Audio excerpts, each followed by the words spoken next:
Dragonflies have lived on this planet for over 300 million years. Before the dinosaurs ever walked, they ruled the skies. Back then, they were giants, wingspans over 2 feet wide. Their young, called nymphs, live underwater for most of their lives. Stealthy predators armed with a lightning-fast jaw. They hunt tadpoles, small fish, even each other. Then, one day, they climb out of the water, shed their old body, and rise, transformed.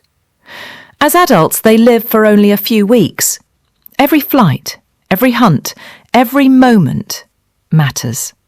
And that evening, as the world dimmed, one of those ancient predators sat beside me.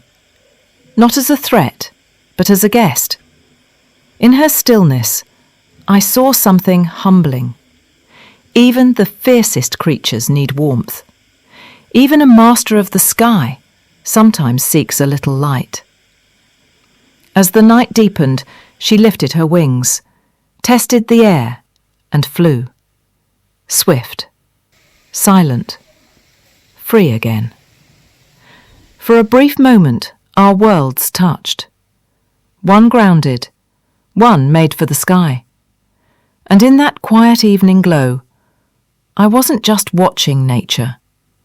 I was a part of it.